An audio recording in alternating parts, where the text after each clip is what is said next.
Bonjour à toutes et à tous. Alors, dans un souci de l'intérêt collectif, je souhaite démarrer pour pas que nous puissions networker trop tard. Donc voilà, on a deux moments ce matin avant de pouvoir échanger ensemble autour d'un verre. Un premier moment où je vous présente la société UXP et son business model. Voilà, c'est ce pourquoi vous êtes venus, mais on a un bonus très intéressant. Alors j'espère que vous n'êtes pas tous venus que pour le bonus, mais que vous allez subir cette première présentation. Le bonus en la personne de Martin Pavanello qui est juste ici, qui nous parlera d'intelligence artificielle. Martin est le cofondateur de la Maison des Mandataires, je vous représenterai tout à l'heure, mais je fais une pré-présentation. C'est pour que les gens restent pendant la mienne, tu vois. C'est un véritable intérêt. C'est pour ça que j'ai mis juste quelqu'un d'important après. Et qui nous parlera, donc, il a créé surtout, en plus d'être cofondateur de la Maison des Mandataires avec son frère Vincent, il a créé Mister IA, qui aujourd'hui, je vais trop vite, ou si je dis que c'est la référence en intelligence artificielle en France, je peux le dire, hein, la référence de l'intelligence artificielle en France, ça c'est fait. Voilà. Allez, je vais essayer de ne pas être trop bavard, parce que sinon vraiment vous allez me détester. Donc on va faire une présentation en mode light. C'est Béatrice qui m'a mis la pression, notre responsable des opérations, qui était le cerbère des vestiaires, qui m'a dit « T'as intérêt à être rapide aujourd'hui ». Voilà, donc je vais être rapide. J'en profite, elle m'entend pas, elle est trop loin. C'est parti. Qui suis-je? On va faire assez court là-dessus. Samuel Coe, je pense que certains le connaissent. Qu'est-ce que je peux vous dire? Juste peut-être une particularité, c'est que j'ai pris effectivement la présidence et la direction générale de XP avant son lancement, donc en septembre 2020, pour un lancement le 14 décembre 2020, on va dire concrètement plutôt début 2021. Et pour la petite histoire, en faisant relativement court, ma spécificité en tant que patron de réseau, c'est peut-être d'être avant tout un conseiller immobilier. Comme je pense bon nombre d'entre vous. Probablement quelques exceptions dans la salle, mais ce métier, je l'ai pratiqué assez longuement. Ça fait un peu plus de 20 ans que c'est ma profession, à travers différentes fonctions. Mais c'est un métier qui me passionne. Et je crois que c'est un métier qu'on ne peut réaliser que quand on est passionné. Donc voilà, je suis content d'avoir l'opportunité aujourd'hui d'échanger avec 150, probablement plus de 150 passionnés d'immobilier à ce sujet-là. Alors, qu'est-ce que je peux vous dire? Tout d'abord, notre société, EXP Realty. Alors, on avait du reste un logo EXP France qui est devenu EXP Realty. Donc, nous allons, dans les 24 pays où nous sommes représentés, désormais communiquer sur notre marque unique. C'est une société dans laquelle vous pouvez gérer, travailler, façonner votre avenir à travers plusieurs choses. Déjà, vous allez devenir propriétaire de la société, puisque notre société est cotée au Nasdaq, et que tous nos conseillers deviennent actionnaires via des stock options et via des actions de la société, ce qui est assez important. Et EXP va vous considérer à chaque instant de notre collaboration comme des entrepreneurs. Donc on va vous aider, on va vous entourer pour que vous puissiez construire et façonner votre business et que vous puissiez grandir avec EXP. Et c'est comme ça que EXP grandit depuis qu'il est créé. Donc c'est de grandir avec des entrepreneurs. Qu'est-ce que ça signifie? Ça signifie, c'est là où je vais aller un peu plus vite, se développer, créer votre entreprise, renforcer votre communauté, puisque nous sommes 89 000, on va le revoir dans 24 pays. Évidemment, profiter de l'innovation et enfin être libre, parce qu'un entrepreneur, c'est quelqu'un qui a choisi une certaine audace, parce que c'est pas forcément ce qu'il y a de plus simple. Néanmoins, il a choisi la liberté, et je pense que d'être entrepreneur, d'avoir fait ce choix et de ne pas avoir la liberté qui va avec, ça serait quelque chose de pas totalement juste. Selon en équipe, simplement ce petit slide pour vous parler de ce qu'on fait depuis début 2023. Nous sommes un réseau de mandataires, donc un réseau de conseillers immobiliers indépendants. J'ai envie de dire un réseau d'entrepreneurs. Et dans entrepreneurs, en fait, depuis que j'ai lancé EXP, je n'avais pas compris pourquoi on différenciait cette vieille différence ancestrale française, une vingtaine d'années depuis la naissance de Capifrance, mais pourquoi les mandataires, qui sont des entrepreneurs, étaient différents des agents immobiliers qui sont des entrepreneurs? Eh bien, chez EXP, on ne fait pas de différence. On crée des équipes, on est capable d'intégrer des cartes T, on est capable d'intégrer des entrepreneurs, on est capable d'intégrer des cartes T en EI. Bref, tous les modèles sont des modèles d'entrepreneuriat qui font de l'immobilier, donc la même chose que nous, et qui peuvent être totalement compatibles. Ici, et certains sont présents, même la plupart, vous voyez des agences qui nous ont rejoints, ImoWest, NegoCity, BuyBlue, Rive droite, Rive gauche, je crois qu'ils sont tous présents. Des équipes qui se sont créées au sein de XP, Arnaud Motreff, qui nous a rejoint pour créer son équipe, Mehdi, Team Licorne, on a Créo, Julie qui est ici aussi, ils sont tous là, et Team Entrepreneur, Olivier qui est là aussi. Ah, ben, je crois que quasiment toutes les équipes, en tout cas celles qui sont sur le slide, sont présentes. On n'a pas fait exprès. Ce slide, je vais aller relativement vite, mais nous sommes la société qui a la plus grande croissance depuis un certain nombre d'années. Avec quels outils? Et là, on va rentrer dans le cœur de ce que nous vous proposons. Deux outils, j'ai envie de dire que nous seuls vous proposons. Le premier, c'est celui-ci. Alors, Virbela, c'est le nom de la société, qui est une société indépendante. Pas tout à fait, puisqu'elle était indépendante, elle a fêté ses 10 ans. C'est une plateforme qui a créé un métaverse d'entreprise, un métaverse ressources humaines. Ce métaverse, elle le commercialisait, alors vous voyez le nombre de grands noms qui font appel à Virbela, hein. Je ne vais pas vous les présenter, je ne vais pas vous les lire, je suis sûr que vous savez les déchiffrer les logos sans mon assistance. Et on est tombé amoureux de cette plateforme. Alors notre sujet depuis 2009, date de création de l'entreprise aux États-Unis, c'était de ne pas avoir de charge fixe d'immobilier. C'est un paradoxe, hein. Une entreprise qui fait de l'immobilier et qui a 0 mètre carré de bureau dans le monde. Donc 0 mètre carré d'agence, mais 0 mètre carré de siège social. Pas de siège social, pas de baby-foot, pas de machine à café, pas de cantine d'entreprise. Bref, plus d'argent à redistribuer à nos conseillers. Et c'était l'objet. Je le dis avec un peu d'humour, mais l'idée c'était vraiment ça. C'était de comment mieux rémunérer les conseillers à la sortie de la crise des subprimes, puisque c'est la date de création de l'entreprise. Et pour mieux, tout en conservant le maximum de services, il fallait supprimer un certain nombre de charges, notamment cette charge de bureau et de siège social. Une véritable fortune, on est loin de la mesurer convenablement, en tout cas quand on n'a pas les chiffres sous les yeux. Mais pour conserver une vraie qualité de service, il nous fallait, j'allais dire un subterfuge, il nous fallait quelque chose, il nous fallait pouvoir, nous, le staff, être en lien et être en lien avec nos conseillers. On a essayé plusieurs plateformes et en 2015, mon président a rencontré le président de Virbela. On l'a pris en tant qu'outil. Ça a duré 1 an et je crois que le coup de cœur était assez fort puisqu'on a acheté 100% de Virbela. Donc aujourd'hui, Virbela continue à travailler pour un certain nombre de très grands noms. C'est la référence en métaverse fermé. Le métaverse, c'est un gros mot. Je ne vais pas en parler 50 ans. C'est devenu un gros mot. Ce n'est pas du tout un gros mot, c'est notre façon de travailler. Nous sommes une entreprise qui travaille en 100% télétravail sur l'ensemble du staff. Et je vous garantis qu'ils ne sont pas malheureux, que ça fonctionne très très bien. Et c'est aussi l'île sur laquelle nous rencontrons tous nos conseillers. Et c'est surtout une île sur laquelle il n'y a aucune frontière, aucune limite. Et où vous êtes avec les conseillers, 89 000 conseillers de 24 pays. Alors, après mon long discours, un tout petit peu en image. Si le Wi-Fi l'autorise, ce qui n'est pas tout à fait gagné. Ah, finalement, la présentation va être plus rapide que prévu. Bien fait.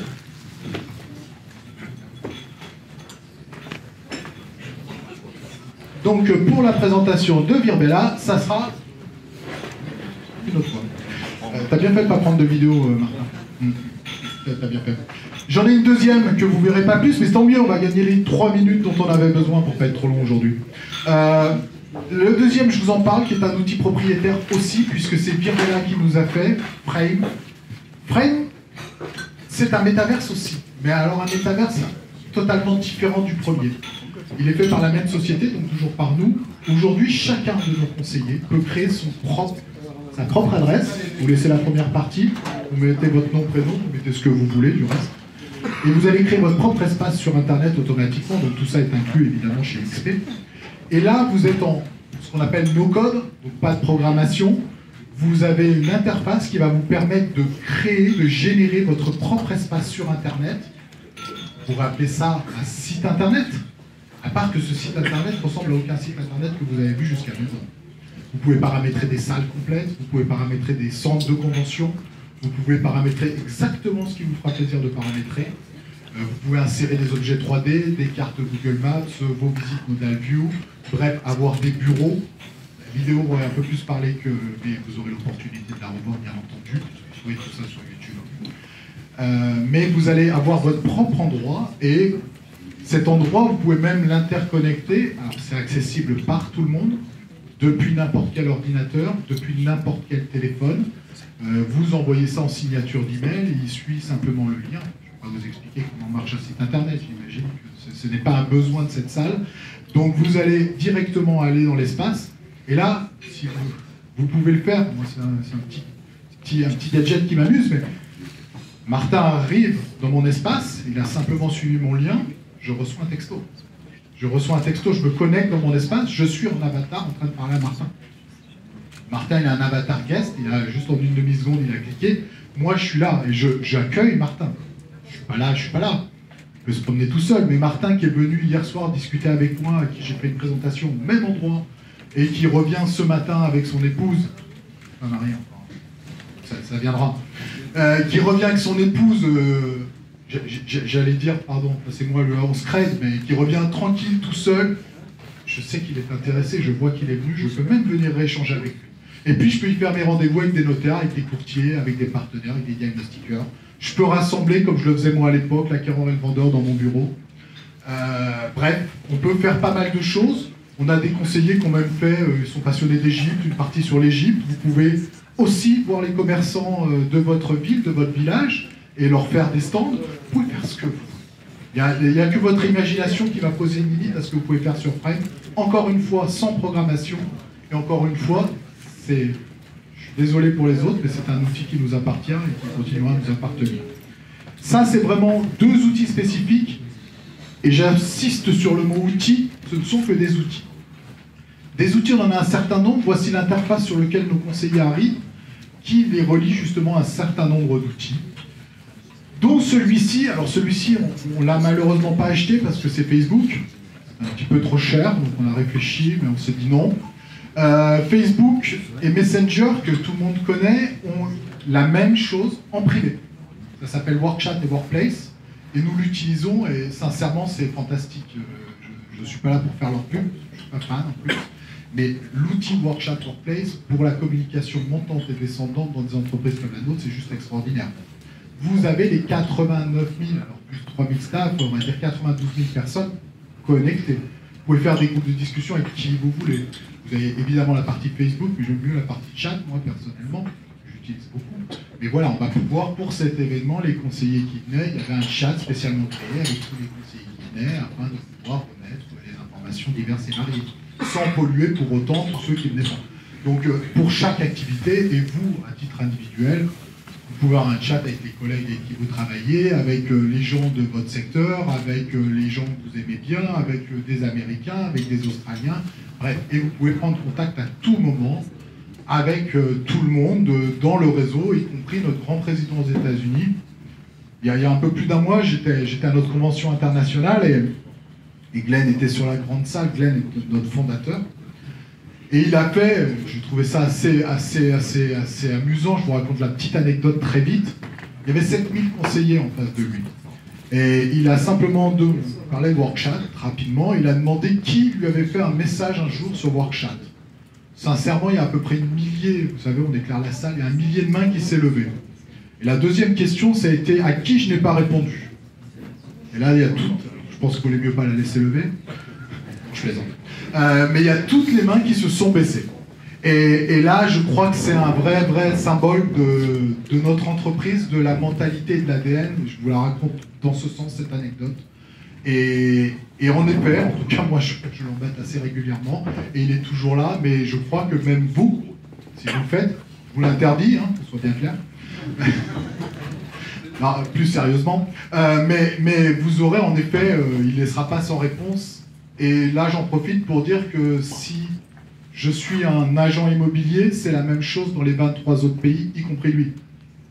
C'est-à-dire que l'ADN du groupe, elle a été de choisir, c'est son cas, il a créé EXP parce que, c'est lui qui le dit, EXP n'existait pas, sinon je serais juste allé y travailler. Donc il a créé UXP dans ce sens-là, et c'est aujourd'hui ce qu'il a envie de répliquer dans tous les pays où nous nous implantons.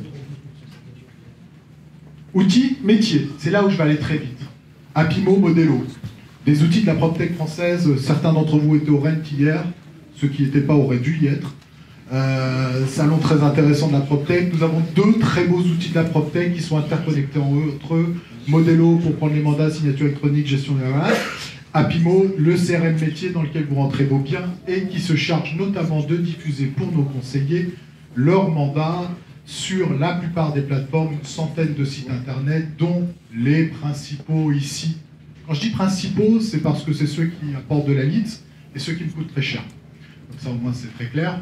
Donc Green Hackers, Figaro, Le Bon Coin, Logikimo, à vendre à louer, se loger, on a une passerelle Ubiflow, bien d'ici, Properstar, et pas mal d'autres qui sont gratuits, mais très efficaces. Des partenaires, un certain nombre de partenaires qui nous permettent d'avoir des éléments complémentaires, dont certains sont présents aujourd'hui. Madame Dornier, vous n'avez pas modifié les logos partenaires, on n'a pas Gridkey. Incroyable. Mais on a Gridkey présent ici. Bonjour. Bonjour Gridkey. La présentation vit beaucoup, mais on a signé il n'y a pas très longtemps avec Gridkey. Hein. C'est un de nos plus récents partenaires, je crois. Hein, 15 jours, 3 semaines. Hein. Ouais, exactement. Gridkey, c'est donc... vous voulez dire un mot? Un mot, hein. Je ne vous autorise pas plus. Hein. Bon. Un mot. Merci Samuel. Gridkey, on est un expert de l'immobilier neuf. On a développé la première plateforme de comparaison. On identifie les meilleurs investissements, les meilleurs positionnements prix sur toute la France dans le neuf et le réhabilité. Et en plus de ça, Benjamin et son équipe vous forment à vendre, à identifier les prospects. Donc je vous propose de venir nous voir juste après la présentation de Samuel pour en discuter avec grand plaisir. Merci à vous et merci d'être là. Tu veux pas qu'il suive la présentation de Martin du coup? De Samuel et Martin. Et puis Maxime, WinUp, qui est là, un partenaire historique presque, hein, depuis le début. Maxime. Merci, donc Maxime, société WinUp, on propose de la vente aux enchères, vente interactive, peut-être que certains connaissent. Dans le marché actuel, je pense que ça peut réellement vous aider. On se rend compte qu'il y a un décalage entre le marché et puis la réalité, enfin du moins ce que les vendeurs veulent et la réalité. L'objectif pour nous, c'est de ramener les vendeurs à la réalité, qui n'est pas toujours belle à voir, mais qui est réelle pourtant. Donc on sera là pour vous accompagner là-dessus. On a un partenariat depuis maintenant quasiment le début, donc 2 ans et demi, la société a 3 ans. Et donc on est heureux d'être là. On pourra venir vous recevoir aussi juste après, si vous voulez échanger. Merci à vous. Merci Maxime, merci WinUp, merci Gridkey. En plus, ils ont des super casquettes et ils ont des super produits surtout. On rentre dans le vif du sujet avec notre business model en détail. 0 à 80 000 euros sur leur production, nos conseillers, ils ont 75% des honoraires. Vous allez voir, c'est un business model qui est assez simple. Il n'y a pas d'astérix. Vous savez les astérix? Et vous, normalement, vous n'avez pas besoin de 3 semaines pour comprendre. Ou alors c'est que vraiment je ne suis pas en forme aujourd'hui après 2 jours de Rennes, c'est possible aussi. 100% des honoraires, 250 € de frais de transaction. Dès que vous avez atteint votre cap, votre plafond, 80 000 € chez nous, nationalement, il ne varie pas selon la région. Donc dès qu'on obtient ce cap, on est à 100% des honoraires. Ça, c'était peut-être une des idées de génie de notre fondateur, parce que ça permet évidemment d'attirer les gros producteurs, et les gros producteurs attirent de la valeur à partager pour l'ensemble des conseillers. Je pense que tout le monde sera d'accord ici qu'il vaut mieux être tiré vers le haut que vers le bas.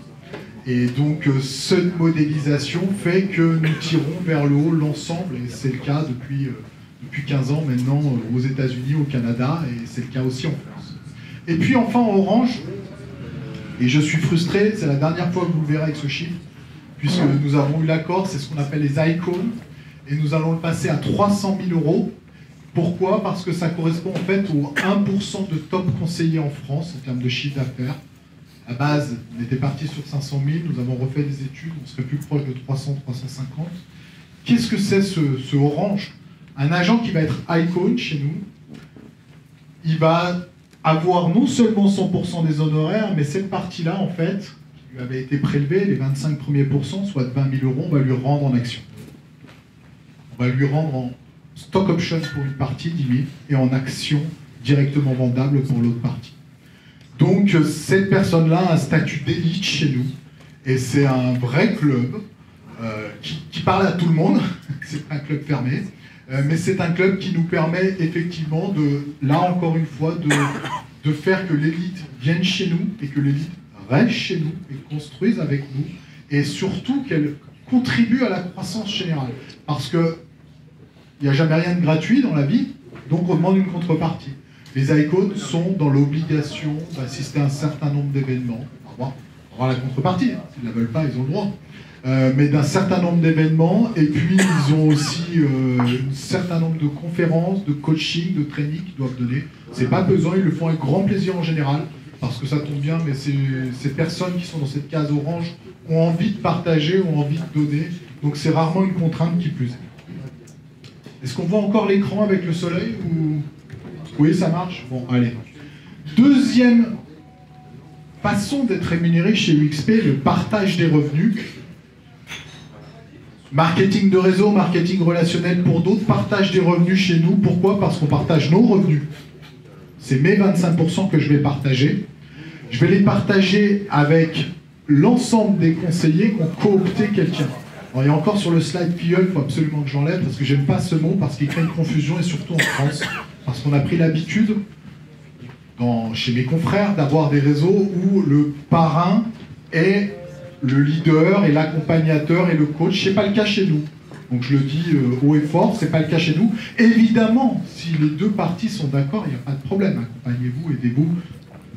Encore une fois, vous êtes des entrepreneurs. Par contre, il n'y a pas de notion d'obligation chez nous quand vous cooptez quelqu'un. C'est le staff, c'est à UXP de faire le job. Je ne pense pas parce que vous avez présenté UXP que pour autant, tout le monde devient automatiquement manager et légitime pour pouvoir former et apprendre à quelqu'un le métier ou perfectionner ou aider, accompagner. Donc ce n'est pas notre système. Notre système, il fonctionne sur 7 niveaux de profondeur, il est international, donc sur 24 pays. J'ai une petite démo, je vous la fais très vite, simplement sur un point que tout le monde a à l'esprit, alors plus ou moins, hein. Martin beaucoup moins, je t'ai pris en cible aujourd'hui, ça sera pour toi. Tu t'inquiètes de ta retraite? Tu vois, je m'en doutais. Mais bientôt tu devras, parce que tu pourras estimer que tu as besoin de 3 000 de compléments retraite, ou de 5 000, ou de 6 000. Je vais essayer d'aller vite. Hein. Et en fait, Martin, clairement, et c'est pour ça que c'est pas trop tard à ton âge de commencer à t'en occuper, parce que pour simplement complémenter ta retraite de 3 000 €, ce qui à mon avis ne te suffira pas, ben, faut déjà que tu mettes 900 000 € cash de côté.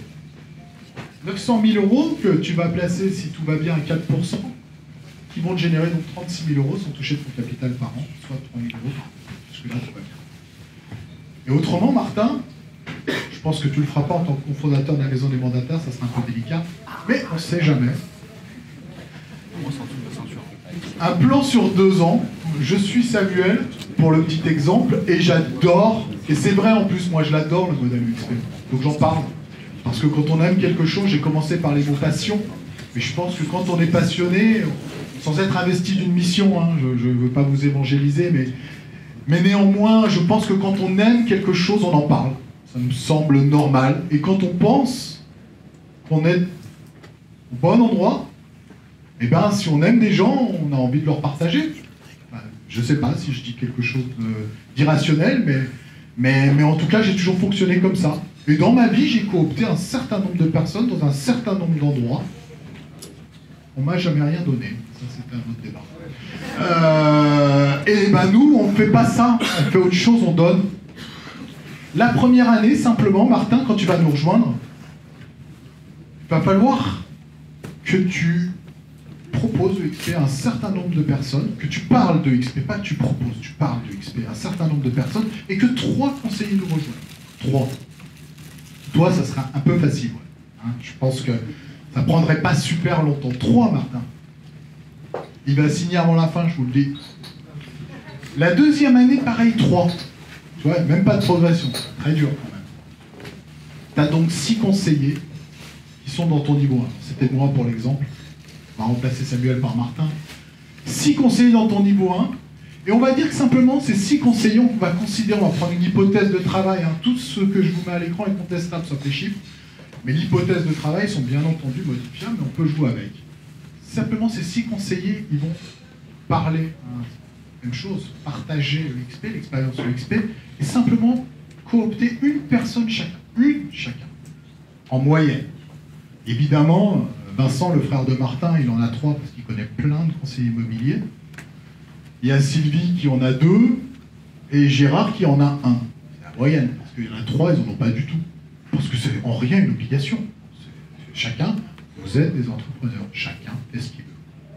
Mais ça fait 6. Au terme des 2 ans, qu'est-ce qui se passe?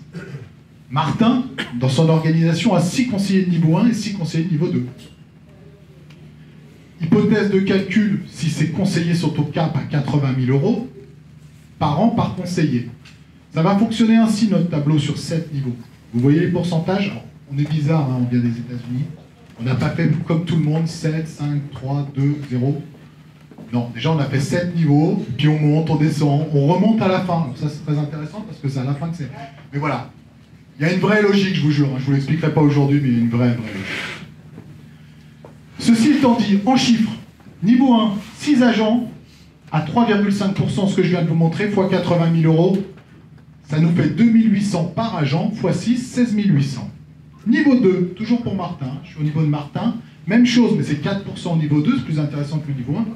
Ouais, ça, je ne vous expliquais pas tout, mais c'est pas mal ça.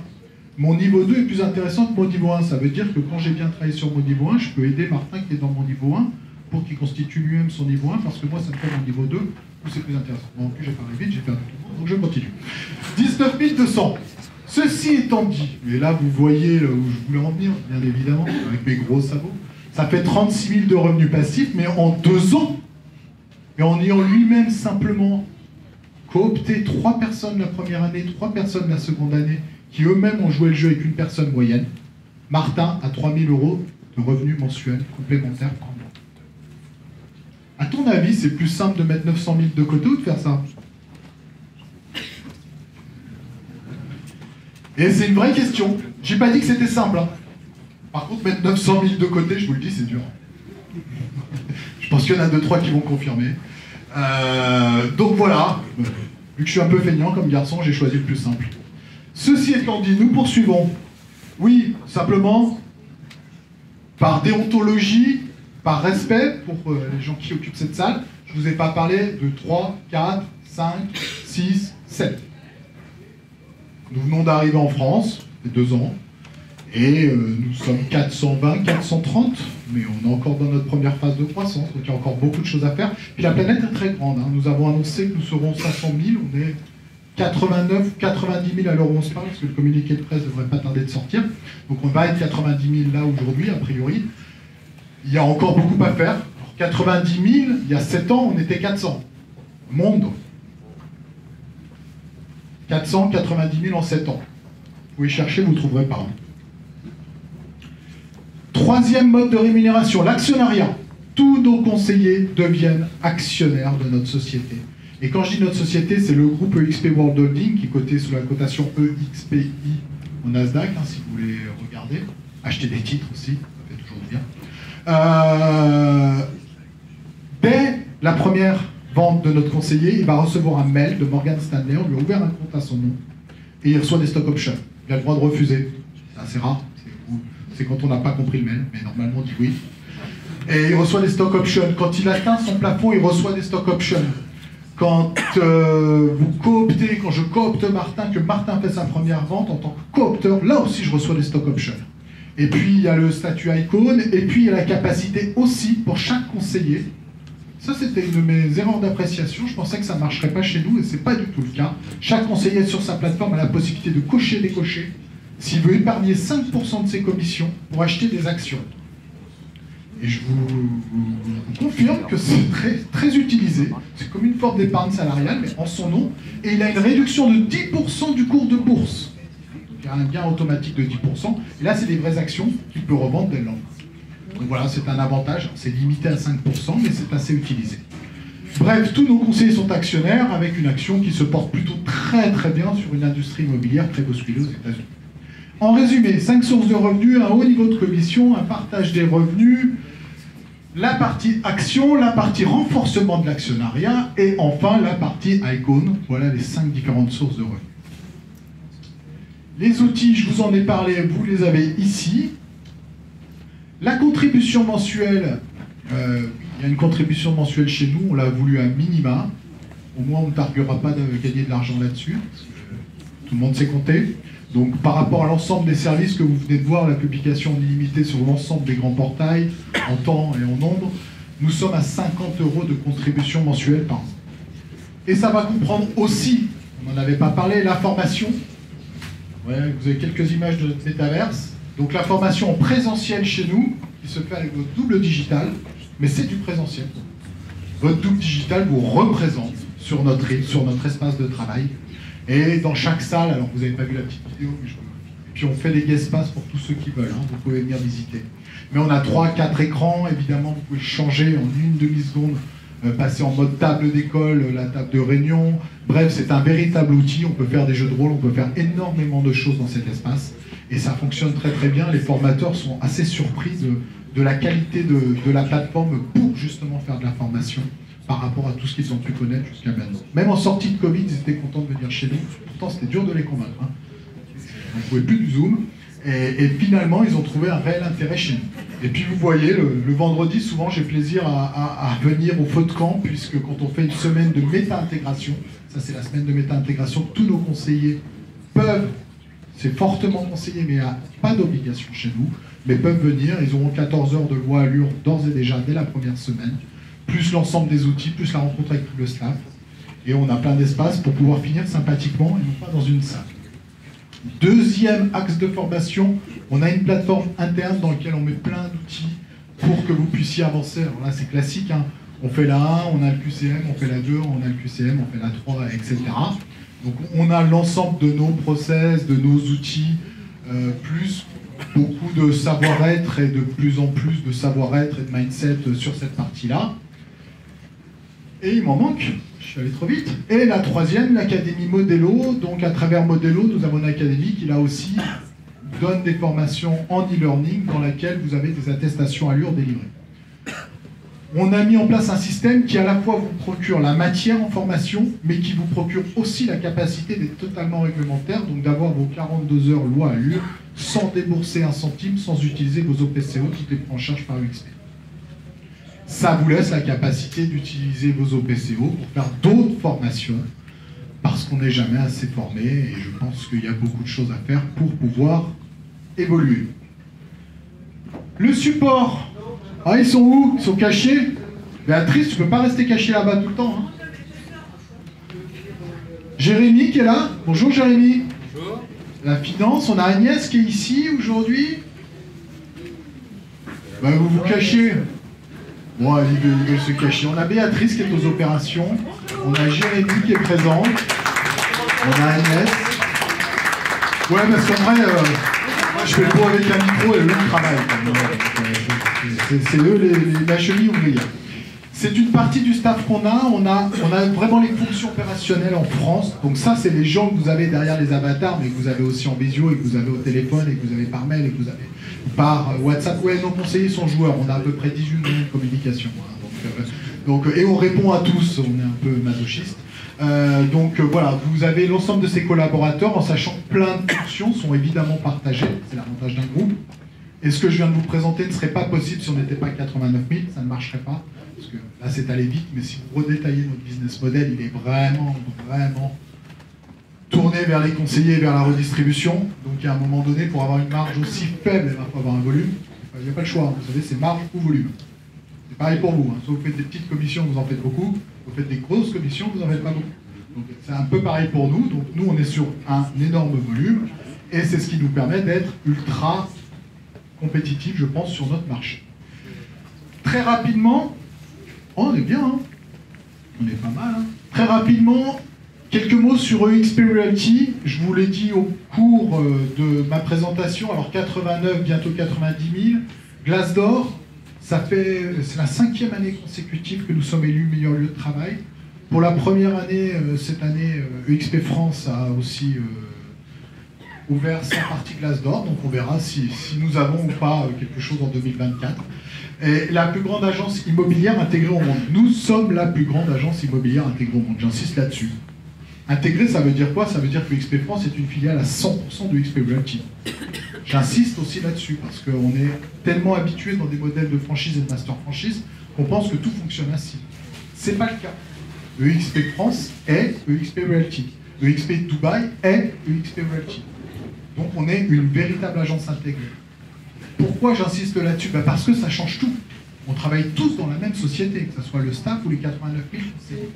Il n'y a pas d'interférence de master franchise qui a fait des choix différents, de franchisé qui n'a pas envie de faire les mêmes choix que son franchiseur, parce qu'on signé il y a 4 ans, et il y a 4 ans c'était l'amour, mais ça n'est plus. Bref, des situations que vous avez pu connaître ou qui n'existent pas, tant mieux si elles n'existent pas, mais qui peuvent exister, qui ne peuvent pas exister chez nous. Il y a une ligne commune qui est donnée pour 89 000 conseillers, demain 100 000, sur l'ensemble de la planète. Avec une acculturation dans chaque pays, bien évidemment, je suis très gaulois. Donc ça a été mon prérequis, c'était qu'on puisse travailler en France comme on doit travailler en France. Avec des outils français, je ne vous ferai pas Apimo, Modelo, bref. Je suis reparti dans l'autre sens, c'est bien. Et je vous le refais tout dans l'autre sens. C'est pas le courage. Ceci étant dit, je fais assez vite, au grand désespoir là encore de Béatrice, mais moi je l'adore. Mike Del Prete, qui est un analyste américain. Alors, au début, je n'osais pas parler des États-Unis, vous savez, ça me faisait peur, je pensais que vous n'alliez pas aimer. Peut-être que vous n'aimez pas aujourd'hui, mais j'assume complètement pas. C'est moi qui ai changé. Et là, cet homme que j'ai eu l'opportunité de rencontrer est quelqu'un qui fait peu ce que vous faites, la maison des mandataires, mais à l'échelle américaine, qui fait vraiment de la data analyse depuis 20 ans que sur le marché de l'immobilier. Et là, il a sorti un rapport. Alors, si vous prenez le QR code, vous pouvez avoir le rapport en entier. Je ne triche pas, je n'ai pas fait une sélection des slides qui parlent que de nous en bien, si un peu. Mais vous allez pouvoir voir sur ce rapport qui fait 220 pages que le positionnement de XP. Et ça, j'en parlais hier au Rent avec pas mal de conseillers, mais je pense qu'aujourd'hui, c'est une question majeure que chacun d'entre vous doit se poser.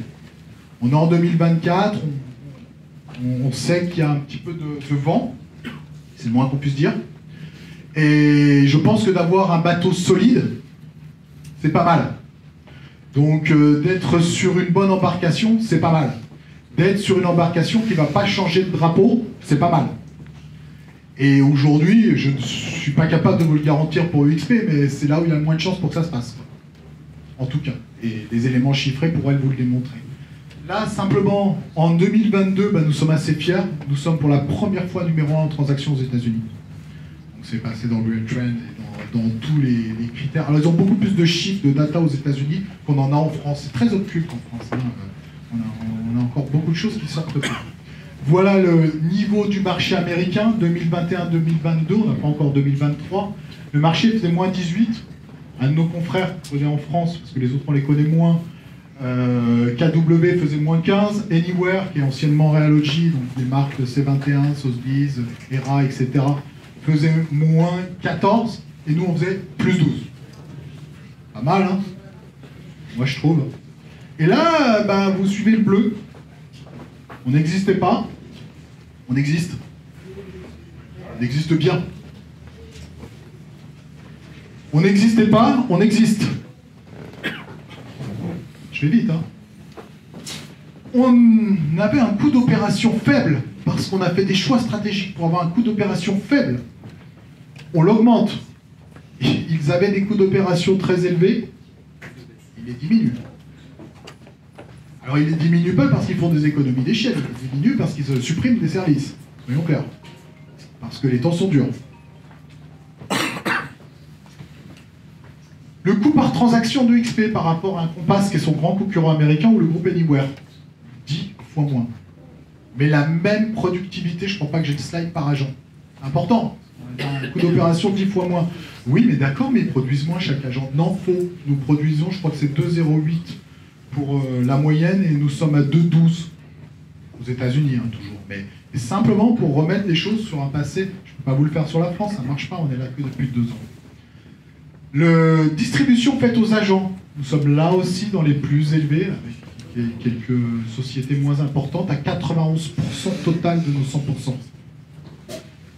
Et enfin la bourse, je vous en ai parlé tout à l'heure et j'arrêterai là-dessus. Nous sommes à plus de 100% post-crise. Post-crise, on est encore en plein dedans, mais à l'heure actuelle. Et c'est la seule société cotée de l'industrie immobilière qui est positive aujourd'hui si vous prenez la même période. La seule. 24 pays, 5 continents, d'autres pays à venir, on continue à grandir, on continue à augmenter notre présence mondiale. Le but, il est effectivement d'être encore un peu plus la plus grande agence immobilière au monde et de pouvoir avoir un ensemble intégré où chaque conseiller peut répondre à chaque client dans chaque partie du monde avec un de ses collègues. C'est vraiment l'état d'esprit, on travaille, je ne l'ai pas dit aujourd'hui, non mais moi chaque semaine j'ai une réunion avec les 23 autres patrons de pays, c'est régulier, c'est chaque semaine, c'est positionné, c'est chaque mardi. Donc ça je l'ai connu nulle part ailleurs dans mes précédentes expériences. D'avoir ce lien, ce brainstorming, ce partage d'éléments, de valeurs, de lancement de programmes, pas mal de choses, dont pas mal de programmes qui sont en cours en ce moment. Voilà, simplement, voilà, c'était les chiffres boursiers puisque nous sommes cotés en bourse, oui, celui-ci il est quand même sympa. Aujourd'hui, UXP, c'est 4,6 milliards de dollars de commissions encaissées l'année dernière. 4,6 milliards, et c'était une progression de 21%. Merci beaucoup pour votre attention. Vous avez un QR code ici, si vous voulez, c'est pour voir cette présentation, la télécharger sur le site internet, comme ça vous l'avez. Quand c'est bon, vous me dites, j'ai un deuxième QR pour vous. C'est chouette ces QR. Ouais, j'aime bien avoir tous les appareils. Ouais. C'est bon? Le deuxième, il est là.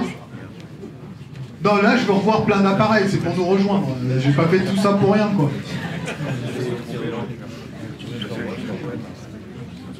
Qui c'est qui a pas sorti? Martin? Ah, mais ça y est, il a pris l'ordi pour faire... il est directement sur la Join App. Martin, tu veux que j'appelle Vincent pour lui dire qu'il se débrouille tout seul à partir d'aujourd'hui ou... Parce que je peux transmettre, hein, moi je suis comme ça. Merci beaucoup de votre attention. Si vous le voulez bien, on ne fait pas de questions-réponses pour pas que ça soit trop long. Merci beaucoup. Martin, en Mac, tu peux pas.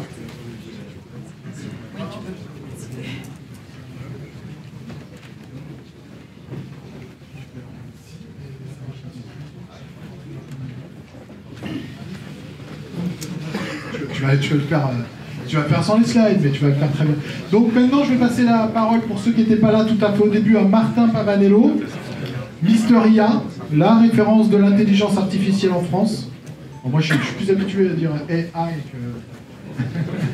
hein, alors, on va dire IA aujourd'hui. Mais Martin, à toi de jouer. Fais-nous rêver. En plus, je suis obligé de dire un mot là-dessus, mais moi, je suis un fan de tout ce qui peut se passer au niveau technologie. Et je suis, comment dirais-je... Alors déjà, on a un boot qui s'appelle Luna, qui est sur ChatGPT chez UXP. Et je pense que si vous loupez individuellement la partie intelligence artificielle, vous ne loupez pas votre vie, hein. Ça peut être le cas. Mais vous loupez un gain de productivité monstrueux. Et voilà, ce ne sont que des outils, je vous le disais encore pas plus tard qu'hier, ce ne sont que des outils. Mais les outils, c'est...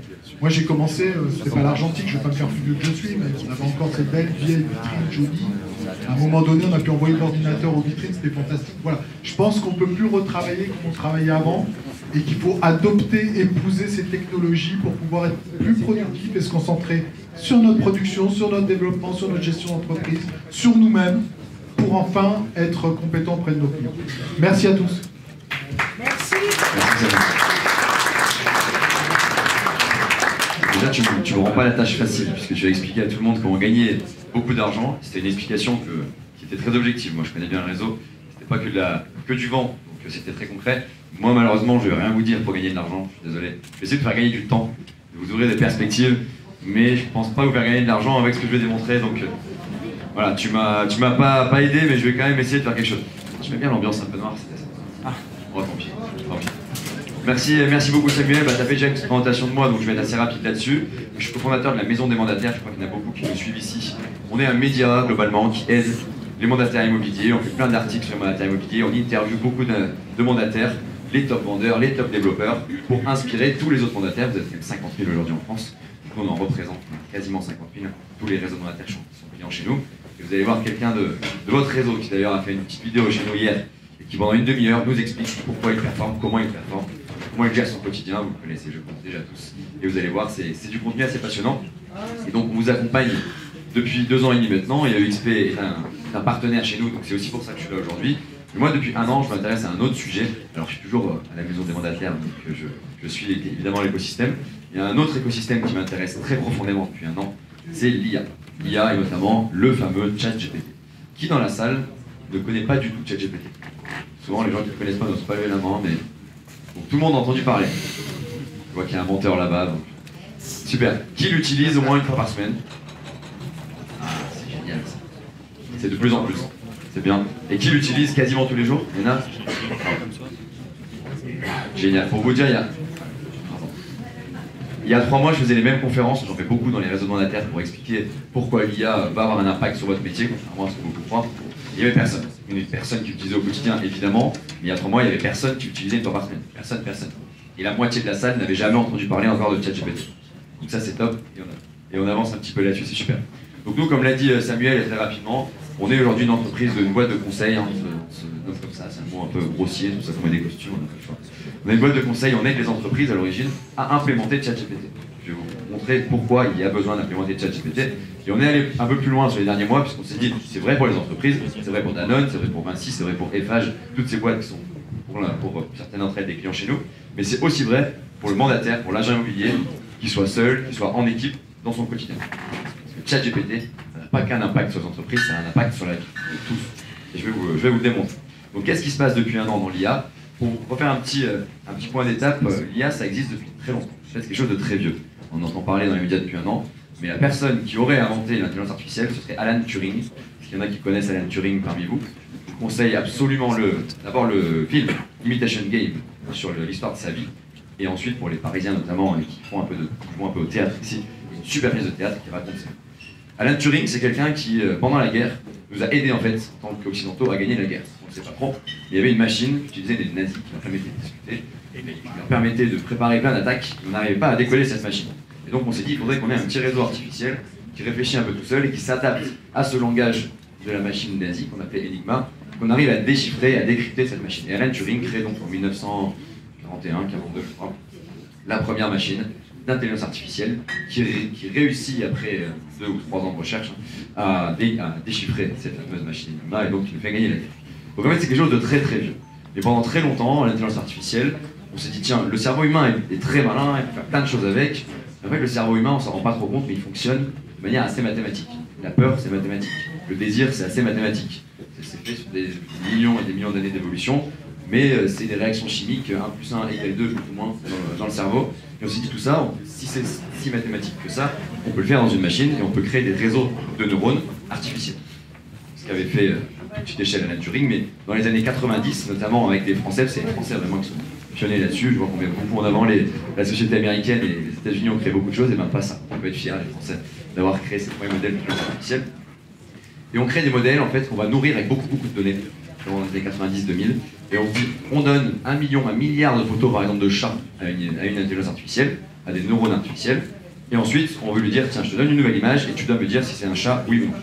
Il a appris avec des millions et des millions de data et était en capacité de vous dire si la photo correspondait à ce qu'il avait appris. Vous le connaissez tous, des applications aujourd'hui dans le médical, le cancer du sein, ça fait très longtemps, assez longtemps qu'il est plus reconnu par un humain. C'est une machine qui a mangé des milliards et des milliards de photos de tumeurs dans le sein, et qui aujourd'hui, quand on lui donne une nouvelle photo, arrive à décrypter. Donc ça marchait très bien, mais dans le quotidien, nous, on ne voyait pas vraiment d'application. Et en fait, il y a une chose qui arrive un peu plus tard, dans les années 2015, c'est qu'on se dit on va créer des outils non plus qui reconnaissent, le chat c'est bien sympa, mais pas ça, on va sortir des outils d'intelligence artificielle qui créent, qui génèrent. C'est ça, vous entendez parler de l'IA générative. Et on a commencé par des outils qui généraient des images, notamment. Vous tapiez une petite phrase, vous dites fais-moi une image de chat, et l'outil était capable, dans les années 2015, ça commençait à générer une image de chat. Donc là déjà on s'est dit, wow, on va pouvoir créer des choses, créer des images, créer des vidéos à partir de rien, grâce à ces cerveaux artificiels. On s'approchait un peu d'une utilisation qui était intéressante pour nous. Et ensuite, il y a une seule chose qui nous manquait, c'était le langage humain. Nous c'est naturel, on parle dès qu'on est, ou quelques mois ou quelques années après, mais c'est assez rapide, on n'a pas besoin de temps d'apprentissage que ça, on finit par arriver à parler. Et ben, la machine, entre Alan Turing et 2017, on n'a jamais réussi à la faire parler. Le langage humain, c'est beaucoup plus complexe que la photo. Beaucoup plus complexe que la vidéo. Je prends un exemple tout simple. La machine qui essayait de transcrire ce langage humain, elle avait un gros problème qui s'appelait la contextualisation des mots. Vous, si je vous dis il court dehors, ou tiens, son pantalon est trop court, court s'écrit pareil, mais vous allez tous comprendre que le contexte n'est pas le même, et que malgré le fait qu'il s'écrit pareil, court et court ne sont pas employés avec le même sens. Ben, la machine, elle n'a jamais, jusqu'à 2017, réussi à faire cette différence. Et si elle n'est pas capable de faire cette différence, elle était incapable, évidemment, de rédiger du texte et de comprendre du texte. Et en 2017, on a des petits malins, là, aux États-Unis, pour le coup, malheureusement, ceux-là ne sont pas français, qui sont d'ailleurs aidés à l'origine par Elon Musk. C'est Elon Musk qui a investi dans cette entreprise qui créera plus tard ChatGPT. Là, ces petits malins qui réussissent, via des procédés dans lesquels je ne vais pas rentrer, parce que ce n'est pas ce qui nous intéresse, mais ils réussissent à décrypter enfin le langage humain. Pour la petite anecdote, Sam Altman, qui est le fondateur de cette société OpenAI, qui est en fait la société qui édite ChatGPT, comparez ça à Microsoft qui édite le logiciel Excel, OpenAI édite le logiciel ChatGPT. Sam Altman, qui a fondé cette entreprise, était aidé par Bill Gates, puisque Bill Gates l'a accompagné pendant longtemps.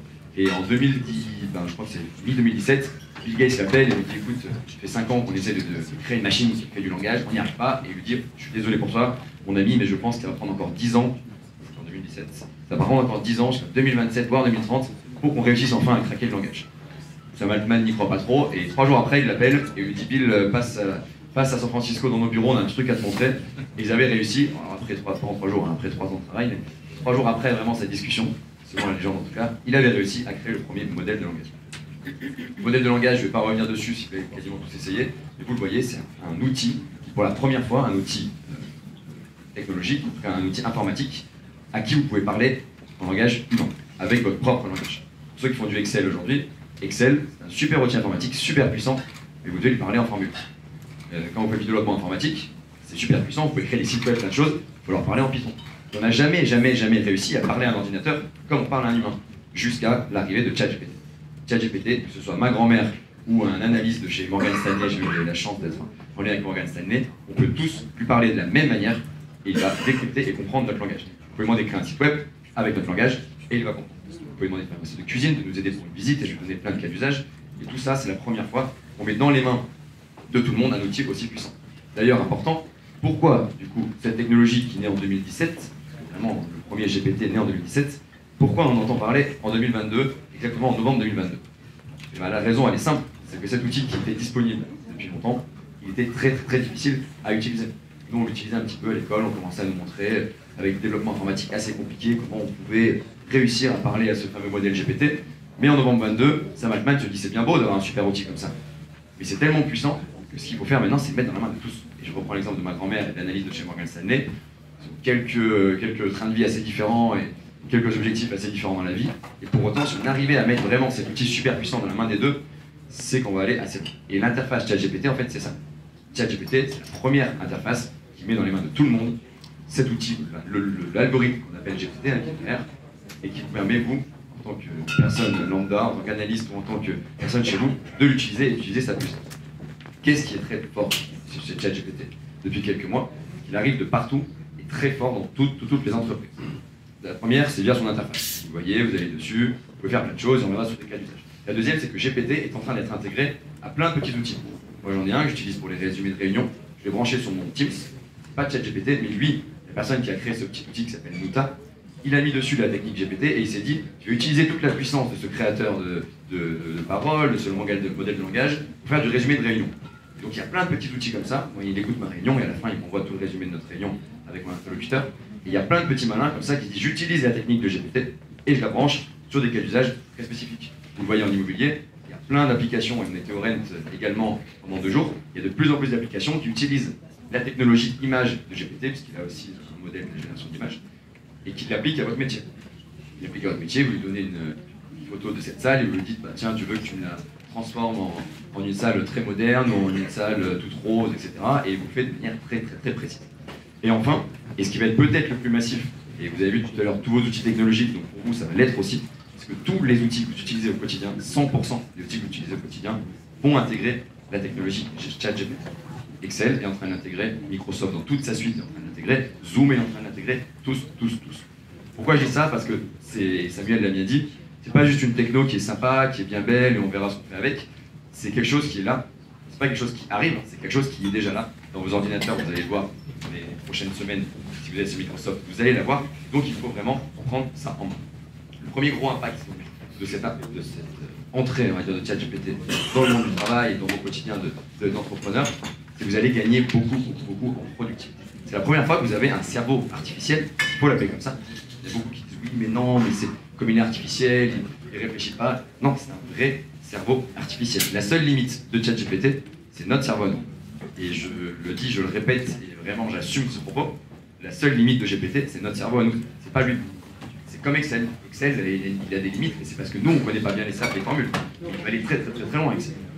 ChatGPT, c'est pareil. Il est en capacité de faire beaucoup de choses. Et moi, comme je fais beaucoup de conférences, je vois beaucoup de gens qui me disent oui, mais non, mais il sait pas faire ci, il sait pas faire ça. Ah non, mais je lui ai parlé, il est mauvais. Si vous lui avez parlé et qu'il est mauvais, je ne vais pas dire que c'est parce que c'est vous qui êtes mauvais, mais c'est parce qu'on l'a mal utilisé. Moi, quand j'ai une formule Excel qui ne marche pas, c'est parce que c'est moi qui ai mal fait la formule Excel. Mais pourquoi? Parce que c'est dur de faire des formules Excel. ChatGPT, vous pouvez lui parler en langage naturel. Donc vous allez voir, au début, il faut le prendre en main, et vous allez monter en compétence très vite. Donc vraiment, ChatGPT est un vrai cerveau. Pourquoi je dis ça? Parce que beaucoup aussi l'utilisent comme Google. Vous allez faire une recherche sur ChatGPT et vous vous dites, tiens, il m'a répondu, il s'est trompé. ChatGPT n'est pas Google. Ce n'est pas un outil qui vous aide à chercher de l'information. Google le fait très bien, il le fera toujours très bien. Et peut-être qu'un jour, ChatGPT le fera. En tout cas, aujourd'hui, prenez-le. Moi, je dis souvent, c'est la métaphore du stagiaire. ChatGPT, pour vous, doit être un super stagiaire. Vous n'allez jamais dire à un stagiaire, tiens, fais-moi une étude de marché sur l'immobilier. Tiens, rédige-moi un compromis de vente. Sinon, je vous assure, le résultat va être très mauvais. Ce que vous allez dire au stagiaire, c'est donner plein d'étapes. Tiens, je veux que tu me fasses une étude de marché sur l'immobilier à Toulouse, tu prends les 3 dernières années, tu me fais un graphe, etc. Ça va peut-être prendre 2 semaines, mais en tout cas, ce sera fait, et ce sera concret. ChatGPT, c'est la même chose. Vous avez beau lui parler en langage naturel, il va falloir lui donner du contexte, il va falloir ce qu'on appelle le prompter. Aujourd'hui, pour lui parler, on utilise des prompts. Je veux que tu m'écrives un texte, sachant que tu es telle personne, sachant que je veux aller vers tel objectif. Donc vraiment, c'est très important. On parlait un peu anglais tout à l'heure, moi je dis garbage in, garbage out. Si on veut avoir en sortie de ChatGPT des bons résultats, il faut apprendre à bien lui parler. Il faut apprendre à lui mettre du contexte, comme je disais, et des prompts qui vont donner une bonne réponse. Donc vraiment, ayez ça en tête, comme pour un stagiaire, ChatGPT est un super cerveau, donc c'est un super stagiaire, mais il faut le guider, et il ne faut pas lui poser des questions en se disant c'est comme Google, et tiens, il répond pas, c'est pas. D'ailleurs, pour la petite anecdote, je pense que vous avez également vu notre ministre de l'Éducation nationale, de l'enseignement supérieur, je crois, qui le jour de la sortie de ChatGPT nous a dit oui, mais c'est un perroquet approximatif. C'est parce que lui était un perroquet approximatif. C'est parce que c'est lui qui lui avait mal compté. Également, Monsieur Enthoven, qui est philosophe, ou se veut en tout cas philosophe, nous a dit récemment, bah tiens, c'est marrant, j'ai donné un sujet de philo à ChatGPT, j'ai donné à mes élèves, et en moyenne, les élèves avaient une bien meilleure note que ChatGPT. Bah oui, ChatGPT, il n'a pas été conçu pour vous écrire à partir d'une phrase un texte de philo. Alors il va le faire, hein, il va vous en écrire un, et on va tous se dire, ouais, c'est génial, mais c'est pas là où il est. C'est pas là où il va vraiment vous apporter de la valeur et vous aider au quotidien. Et je reprends encore une fois l'exemple du stagiaire. Je vais donner ça à un stagiaire, à moins que ce soit un stagiaire prof de philo, mais sinon vous allez avoir un mauvais résultat. Donc ce qui est important, c'est de vraiment comprendre, et je pense qu'aujourd'hui pour vous c'est ça, comprendre que c'est un outil qui va vous aider à réaliser des tâches. C'est un cerveau que vous allez avoir dans votre poche, c'est un assistant que vous allez avoir dans votre poche, c'est pas un outil où vous allez rechercher de l'information. Il n'a pas été créé pour ça. Donc voilà globalement sur un peu ce qui est la puissance du ChatGPT. Je n'ai pas trop de temps pour parler du prompt, c'est pour vous faire une petite formation au prompt, mais il y a quelques petites astuces à bien savoir quand vous utilisez ChatGPT. La première, c'est de lui donner un rôle. Vous devez lui dire qui il est. Par exemple, si vous voulez qu'il vous aide à faire, on mettra des exemples après, mais si vous voulez qu'il vous aide à négocier avec un client, vous allez lui dire, tiens, ChatGPT, tu es un agent immobilier expert. Ça fait 10 ans que tu fais de la vente dans l'immobilier et tu vas m'aider. Première chose, contexte. Pourquoi vous lui donnez ce rôle-là? Parce que lui connaît.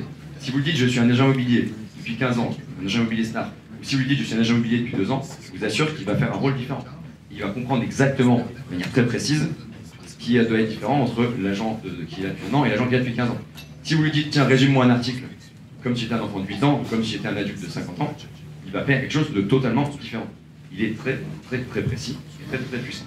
Donc la première, c'est de lui donner un rôle. La deuxième, c'est de donner un objectif. Vous faites votre prompt, donc tu es mandataire immobilier depuis 15 ans, tu vas m'aider, j'ai besoin que tu m'aides à gagner cette négociation. Pareil, un objectif clair. Si vous n'avez pas d'objectif clair, il va partir dans tous les sens et vous allez tous être déçus du résultat qu'il va vous donner. Donc toujours lui donner un objectif clair, un contexte. Il y a un rôle, il y a un objectif, un contexte. On est où? On est mandataire immobilier à Paris, on est mandataire immobilier à Toulouse. Là c'est pareil. Nous on n'arrive pas forcément toujours à faire la différence entre tout ça. On ne sait pas, par exemple j'ai vu il y a quelqu'un qui parlait pour des annonces, qui me disait bah, moi j'ai du mal à faire une annonce différente quand je sens que le bien il est parfait pour un primo-accédant ou quand je sens qu'il est parfait pour une personne âgée. Je me dis j'ai du mal à faire une annonce différente, c'est pas facile. ChatGPT il sait exactement faire. Et si vous dites fais-moi 20 lignes et fais quelque chose qui va parler brillamment à un primo-accédant, il va mettre des références à quelqu'un qui est primo-accédant, il va mettre des références à la jeunesse de votre potentiel acheteur, des choses comme ça. Alors qu'à l'inverse, si vous dites c'est pour une personne âgée, bah, il va peut-être mettre l'accent sur le fait que la maison est super accessible, que c'est facile, qu'il n'y a pas d'escalier. Et ça, c'est pas forcément facile pour notre cerveau humain.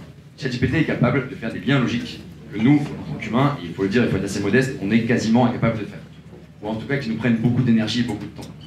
Un autre exemple, j'ai vu quelqu'un récemment qui a écrit un livre avec ChatGPT, et le titre du livre c'est « Si Rome avait découvert l'électricité ». Je vous laisse faire le jeu d'imaginer les impacts de la découverte de l'électricité pendant la Rome antique. C'est impossible, parce que c'est trop large. C'est quoi l'impact sur la construction de routes? C'est quoi l'impact sur le métier d'agent immobilier? Nous, notre cerveau ne peut pas faire ça. On ne peut pas faire des liens logiques sur ça, c'est quasiment impossible. Alors, enfin, c'est très dur, ou alors vous êtes très fort, et c'est peut-être possible. Mais regardez, moi j'ai lu ce livre-là, lui trouve et fait des liens logiques très, très, très pertinents. Donc c'est le même principe que l'annonce, il va faire des liens logiques très pertinents. Donc donnez-lui vraiment ce contexte, ce rôle, au moins il se met dans la peau il se met dans la peau de cette personne, de ce contexte-là, et il va être très précis et correspondre exactement à ce que vous attendez. Une autre chose sur le prompt, et puis après je passerai au cas d'usage très, très clair. Sur le prompt, il faut parfois, quand vous pouvez, lui donner des exemples. Moi j'écris une newsletter aujourd'hui, on est 20 000 d'ailleurs, abonnez-vous, bon, c'est peut-être 20 100 à la fin de la journée.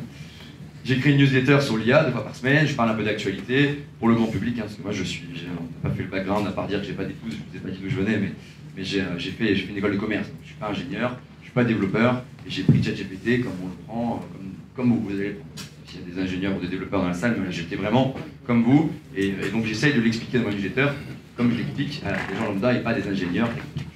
Donc je fais ma newsletter, j'écris des articles 2 fois par semaine, je crois 4 articles par newsletter 2 fois par semaine, donc une dizaine par semaine. Et je me suis dit, bah, c'est quand même bien, ChatGPT il écrit bien, il va vite, moi ça me prend du temps, c'est pas mon activité, ma newsletter elle est gratuite, donc je dois faire du temps sur mes activités un peu plus payantes. Et donc je me suis dit, comment il peut m'aider? Je lui donne un rôle, je lui dis, tu es Martin Pavanello, alors il ne me connaît pas malheureusement encore. Je lui dis, tu es un jeune de 25 ans, qui écrit une newsletter, etc., etc. Donc tout le contexte, et à la fin je lui ai dit, je vais te donner également un exemple de 10 articles que j'ai écrits, 20 articles, 50 articles que j'ai écrits, et je veux que tu prennes exemple sur ça, et que tu comprennes comment j'écris. Et donc ça, c'est une autre chose très importante quand vous allez parler à ChatGPT, donnez-lui un exemple exactement comme un stagiaire. Si j'avais voulu faire ça à un stagiaire, je vous promets que je lui aurais donné toutes mes newsletters, je lui aurais dit tu passes des heures et des heures à toutes les lire, après tu sais de les faire. GPT, j'ai pris 1 minute, je lui ai tout donné, et maintenant je lui donne juste une URL d'un article que je lis aux US, d'une actualité intéressante, et comme il sait tout ça, il connaît le contexte, et je lui ai donné des articles pour le nourrir, là maintenant il écrit exactement comme moi. Et s'il y en a qui lisent la newsletter Mysteria dans la salle, je suis désolé de vous dire que c'est quasiment plus moi qui l'écris. Je vais en rajouter un petit peu, mais c'est un scoop. Je vais en rajouter un petit peu éditorialisé, comme on le dit. Là aussi, je reviendrai sur le fait que ChatGPT est un moyen, mais c'est pas du tout une fin, exactement comme un stagiaire. Vous n'avez pas une confiance aveugle de ChatGPT, sinon vous allez finir aveugle, ça va mal se passer. Donc faites attention à ça. Mais voilà, je le regarde, je remets, j'éditorialise, je repasse sur tout ce qu'il fait, et ça me gagne un temps fou. Donc voilà, vraiment, cette structure qui est très importante, et déjà si vous faites ça, vous allez voir dans les cas d'usage après, si vous faites ça, vous allez gagner beaucoup de temps et vous allez avoir une utilisation assez pertinente et assez précise de ChatGPT, mais donnez-lui un rôle, donnez-lui un contexte, donnez-lui des exemples, et je vous assure, donnez-lui un objectif clair, et vous verrez que c'est super utile. Donc maintenant, comment concrètement ça arrive dans le métier de conseiller immobilier? Moi je connais bien votre métier, et je ne sais pas si ça va plaire à tout le monde ici, mais moi j'ai toujours pensé qu'un bon agent immobilier, c'est un bon psychologue. Je pense que le vrai rôle d'un bon agent immobilier, c'est de comprendre son client, c'est de rassurer son client, c'est d'aider son client, c'est ce que fait un psychologue. Alors c'est plutôt quand on a des problèmes et pas quand on veut vendre un bien pour le psychologue. Et vous, pour moi, c'est vraiment ça la force de la réalité.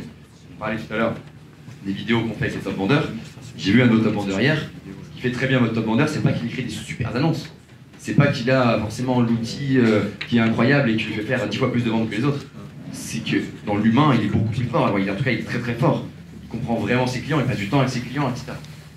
Mais malheureusement, et vous le voyez au quotidien, malgré tous les très bons outils technologiques que vous avez, il reste encore plein de tâches que vous faites sur ordinateur, vous écrivez, vous envoyez des mails, tout ça. Et ça rentre pas dans le métier de psychologue, ça rentre pas dans le métier de faux agent immobilier. ChatGPT, dites-vous que c'est un outil, en plus de ce que vous avez là, qui va vous aider à réaliser un maximum de toutes ces petites tâches-là. Vous les faire faire plus vite, vous les faire faire mieux. Vraiment, il y a les deux choses. Je disais de gagner du temps tout à l'heure, parfois c'est pas forcément que gagner du temps, mais c'est de faire les choses mieux. ChatGPT, il écrit bien, c'est structuré, il écrit beaucoup, etc. Donc, vous allez faire les choses mieux. Et l'objectif de GPT, c'est de vous faire un maximum de choses, de lui déléguer un maximum de choses pour que vous puissiez, au quotidien, passer beaucoup plus de temps sur le terrain, beaucoup plus de temps dans des associations, beaucoup plus de temps avec vos clients quand ils ont des problématiques. C'est comme ça que vous deviendrez, ou vous continuerez d'être des super bons. Donc ça, c'est vraiment important. Nous, ChatGPT, on voit des fois des gens qui nous disent « ça va changer toi de métier », des gens qui me demandent « est-ce que tu penses que ChatGPT va remplacer un jour l'agent immobilier ?» Moi, je suis prêt à parier toute ma modeste fortune, qui est moins de 900 000 euros, malheureusement. Dans 2 ans, si je recrute tout le monde ici, ça va peut-être aller plus vite. Mais je vous assure que le sujet, il n'est même pas là. Hier, on a fait une grande conférence au Rennes, et on parlait de la métaphore de la vague. La vague, elle est énorme. La vague, c'est un tsunami GPT, honnêtement. Tout le monde commence à l'utiliser et ça va transformer votre manière de travailler. Mais vous êtes encore largement là pour la surfer, cette vague. Il y a 2 choix. C'est soit on attend qu'elle nous déferle dessus et on est mort, ce qui a été le cas pour plein de métiers qui sont digitalisés, qui ont pris du temps, etc. Soit on la surfe. Aujourd'hui, ça a beau aller très vite. Ça fait qu'1 an que c'est sorti. La preuve, il y a encore, je pense, 10% ou 20% je pense, de la salle qui l'utilise au quotidien, et pas encore tout le monde. C'est naissant, vous êtes au début. Et il faut surfer cette vague, et il faut l'utiliser vraiment dès maintenant. Donc ça, c'est la première chose. Donc la deuxième, est-ce que ça va remplacer l'agent immobilier? Moi, je ne crois pas du tout. ChatGPT, il a beau être très fort, il a beau évoluer, il n'y a pas encore d'émotion. Encore, jamais un jour, mais il n'aura pas d'émotion. Dites-lui quand même, quand vous lui parlez, il dit toujours merci, bravo, on ne sait jamais si un jour il devient tout puissant. Au moins, je l'aurais prévenu. Moi aussi, on ne sait jamais. Donc, comme un stagiaire, n'oubliez pas d'être poli avec lui, ça peut être dangereux. Mais en tout cas, voilà, il va vraiment vous aider. Pour nous, c'est le mot outil que tu as dit tout à l'heure, Samuel, est totalement adapté. C'est un super outil. Alors, c'est un outil qui va faire beaucoup plus de choses qu'avant, mais c'est un outil. C'est pas quelque chose qui va venir. Il parlera jamais à un client. On a l'exemple Tesla qui nous a fait une super vidéo où il montre que maintenant, quand vous appelez le call center de Tesla pour acheter une voiture, c'est plus un humain qui vous parle, et c'est une IA. Et ça, je pense que ça continuera. Et parce qu'il n'y a pas de valeur ajoutée à prendre la question de quelqu'un et lui dire bah, attendez, je regarde sur mon logiciel, oui, c'est vrai, tu achètes ta Tesla à tel moment, attends, tu as tel problème, etc. Et vous, c'est pas ça votre rôle de mandataire immobilier. C'est pour ça de mandataire ou d'agent immobilier. C'est de rassurer, c'est de passer du temps avec. Donc là-dessus, moi, je suis vraiment. Je vois des cohortes de mandataires à qui je fais cette conférence vraiment toutes les semaines. Je suis là vraiment aussi pour vous rassurer.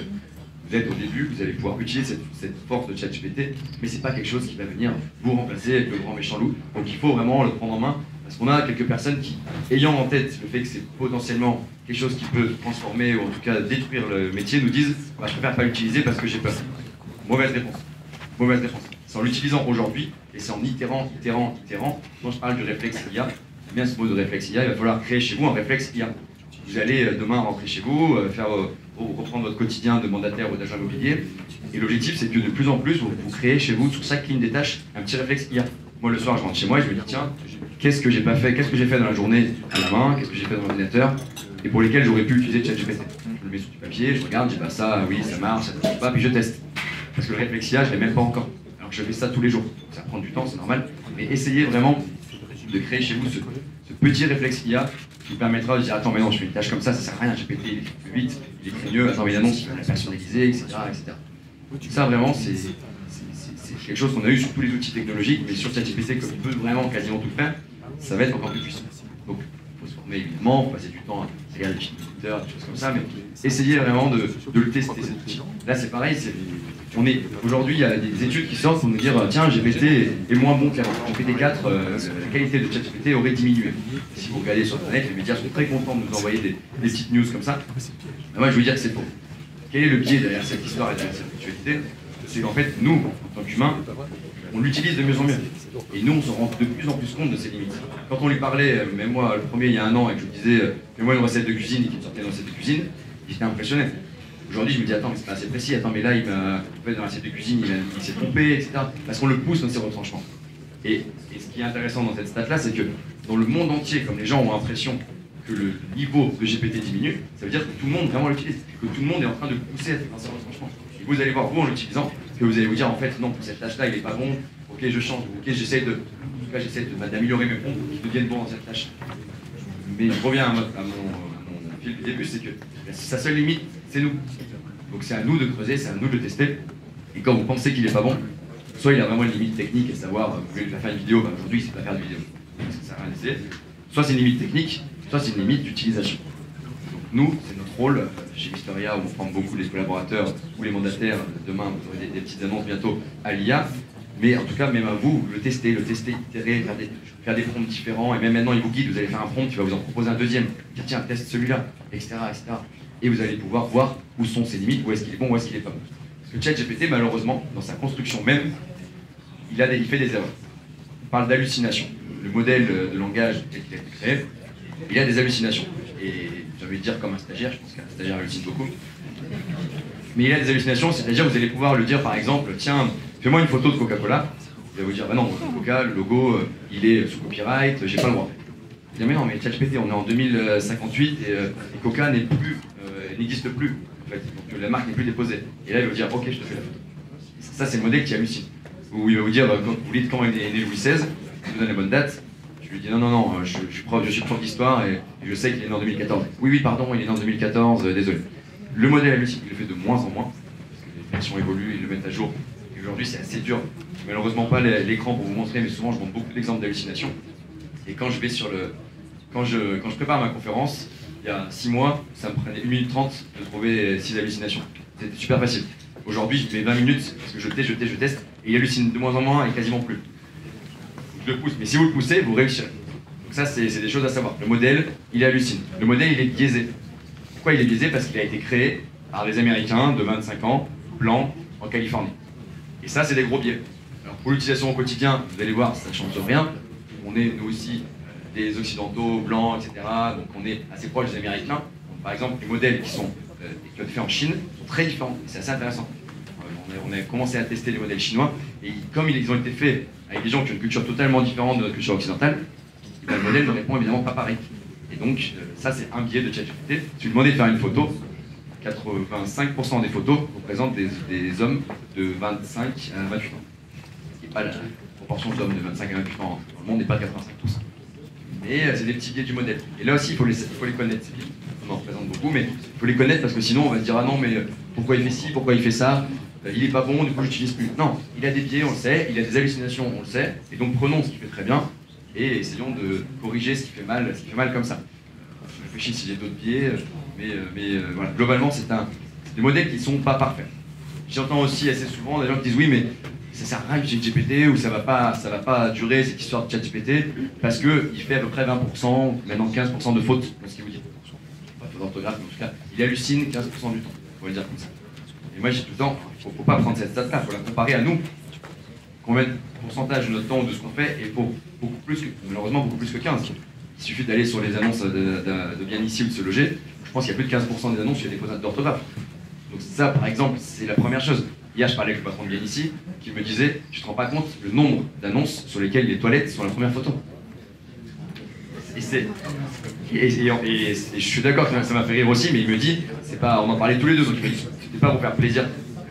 Ça peut être vendeur, ça peut être vendeur. Je sais pas à qui, mais ça peut être vendeur. Nettoyant. Et ça, c'est plein de petites choses où nous on fait des erreurs. Des mails, vous savez, on fait des erreurs et du coup on fait des allers-retours de mails avec le client parce qu'on s'est pas compris. Il y a plein de petites choses. Et ça, GPT, s'il fait que 20% d'erreurs, je donne 15% d'erreurs, je vous assure que c'est beaucoup moins que nous. Au quotidien, on n'arrive pas à atteindre cette performance. Donc là aussi, c'est un argument pour vous dire, ne prenez pas une erreur de GPT comme une limite de son modèle, ou ne dites pas non, du coup je peux pas. Non, poussez-le. On va donner maintenant quelques cas d'usage concrets. J'avais toute une liste, mais je vais essayer de me rappeler un petit peu de tout ça. Moi j'en ai un qui marche très bien avec vous, avec le mandataire, que je demande à chaque fois. ChatGPT est capable déjà d'écouter ce que vous dites, il comprend le texte, oubliez Siri. Je pense qu'entre Siri et GPT Voice, comme on l'appelle, il y a 20 ans d'écart. 20 ans d'écart, vraiment. C'est comme le Minitel et le dernier MacBook Pro. C'est vraiment pareil. C'est impressionnant. Et donc, ChatGPT comprend très bien la voix et il est très fort pour synthétiser. Tiens, nouvelle limite du cerveau humain, dont dont on se rend peu compte aussi. C'est très très dur pour nous de synthétiser un texte, de structurer un texte, de structurer des notes de réunion. Moi j'ai fait une classe préparatoire, le concours le plus dur, en tout cas l'épreuve, la plus dure au concours, s'appelle la contraction de texte. On vous donne un texte qui fait 5 ou 6 pages à 4, et ils vous disent tu dois me résumer ce texte en 300 mots. 300 mots c'est très très très peu, c'est la moitié d'une page à 4. 6 pages en la moitié d'une page. Et on a beau être en prépa et faire ça tout le temps et avoir des cerveaux à peu près bien structurés, personne n'y arrive. Et la moyenne de la classe c'est 3. Parce que pour notre cerveau humain, c'est une tâche difficile. Et pour GPT, c'est très très très facile. Vous lui donnez aujourd'hui un prompt de l'équivalent de 300 pages, si vous lui demandez de le résumer en 3 pages, il va être très puissant, il va être très fort. Pourquoi je vous dis ça? Parce que pour résumer une réunion, moi j'ai un truc très facile, qui utilise cette puissance de ChatGPT. Je sors de ma réunion, et vous sortirez une visite, et je pense que vous pouvez faire ça après. Je sors de ma réunion, je lui parle pendant 3 minutes. Je lui parle, je lui explique ce qui s'est passé. Tiens, j'ai vu Samuel, il m'a parlé du modèle de XP, il m'a montré que c'est vrai que c'est plus facile de recruter 6 personnes que de mettre 900 000 € de côté, etc. etc. D'ailleurs, il m'a dit qu'il fallait que je le rappelle demain. Il m'a aussi dit que si je voulais intégrer, il fallait que j'aille parler à Olivier et que je rentre dans l'équipe d'Olivier. Et je lui parle pendant 3 minutes. Et à la fin, je lui dis, ChatGPT, maintenant, tu prends tout ce que je viens de te dire, tu me fais un résumé très propre que je vais envoyer dans un mail. Tu dis bonjour monsieur Co, parce que je vous vois, parce qu'on se connaît pas très bien. Tu le remercies à la fin et tu me mets bien là tout ce que je t'ai dit. Et en 3 secondes, il vous fait un mail propre que vous pouvez envoyer à votre client avec, déjà, ça fait très pro, parce que votre client il reçoit ça au bout de 3 minutes, il se dit, ah oui, ça, je sais pas comment il a fait, mais au moins il a toutes les informations. 2, vous avez une prise de notes qui est exhaustive. Pourquoi exhaustive? Parce que le seul moment, après une réunion, après une visite, le seul moment où vous avez encore toutes les infos en tête de ce qui s'est dit, c'est les 3 minutes qui suivent la visite. Parce qu'après, vous avez l'appel de votre femme, de votre mari, vous pouvez aller chercher votre fille, quelqu'un qui m'a dit hier, moi dès que je rentre dans ma voiture, je rappelle tous les gens qui m'ont appelé pendant la visite. Je pense que c'est bien. Mais du coup, les notes, la prise de notes de ce qui est passé en visite, vous la faites après. Et vous allez perdre plein d'infos. Quand vous le faites pendant 2 minutes en sortant de la visite, vous avez toutes les infos. Donc info exhaustive, résumé structuré, c'est là où je reparle de ma structure GPT qui est très forte. Résumé très structuré, le client il comprend tout, vous comprenez tout ce que vous avez écrit. Moi, quand je fais mes notes à la main, je comprends pas tout ce que j'ai écrit parfois. Et vous pouvez l'envoyer directement. Ça, c'est un cas d'usage. Et honnêtement, je vois des mandataires qui gagnent parfois 30 ou 45 minutes, 1 heure par jour. Ceux qui font vraiment, parce qu'il y en a beaucoup qui ne font pas de résumé de compte rendu de visite. Ça vous permettra de les faire et rapidement.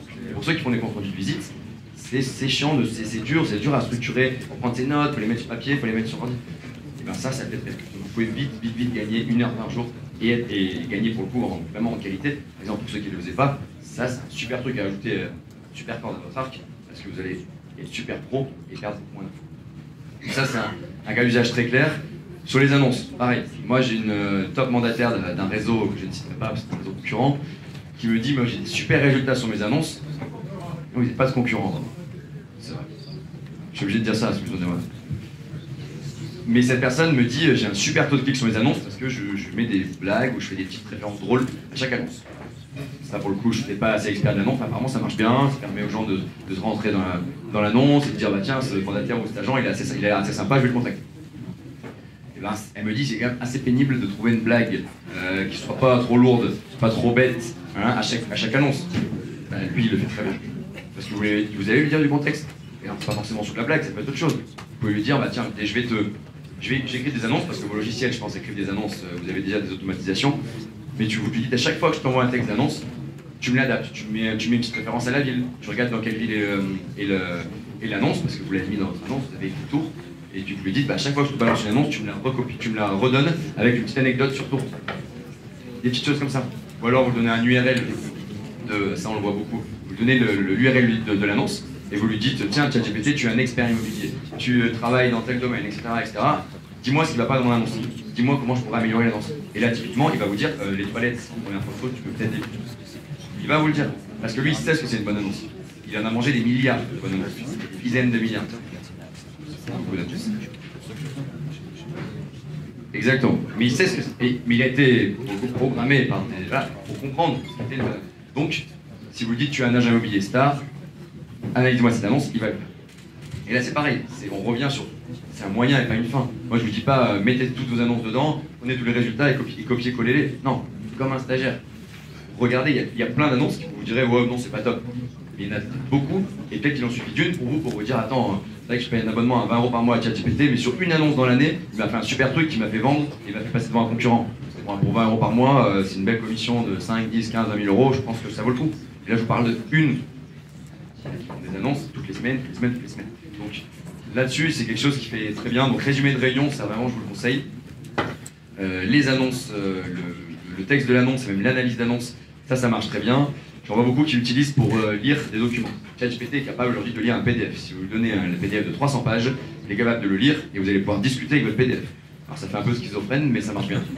Moi, je discute avec mes PDF assez souvent. Pour moi, eux n'ont pas d'émotion, pas encore. Ça peut peut-être arriver aussi. Vous verrez, il y a très peu d'émotion dans un acte authentique, mais peut-être qu'un jour il y en aura. Alors, vous pouvez parler avec votre PDF. Donc, ça a l'air d'être une fonctionnalité assez bête et méchante. Mais en fait, c'est super utile. Parce que vous allez pouvoir rechercher de l'information et analyser de l'information dans vos PDF. Ou dans vos documents. Je dis PDF, mais Word, avec que sais-je. Les PV d'AG. Vous trouvez une information dans un PV d'AG. Tiens, qu'est-ce qui a été voté déjà? Ou tiens, est-ce qu'il y a déjà quelque chose qui a été voté sur je sais pas quoi, dans la propriété? Bon, ça c'est possible. Un règlement de copro. Moi je vois beaucoup de syndics qui aujourd'hui, on essaie de faire faire à beaucoup de syndics. Un truc qui marche très bien, ils prennent leur ordre du jour, du conseil syndical ou de l'AG, ils l'envoient à ChatGPT, ils ont mis aussi dans ChatGPT le règlement de la copro, et ils lui disent, bah tiens, remplis-moi tout l'ordre du jour, réponds-moi à toutes les questions de l'ordre du jour, en prenant les infos dans le règlement de copro. Bah sinon, qu'est-ce qu'il aurait fait? Il aurait passé du temps à trouver déjà le bon règlement de copro, il aurait passé du temps à lire le règlement de copro, à prendre le texte, à le copier-coller, etc. Là, ça lui prend une seconde. ChatGPT, lui, il connaît la bonne info.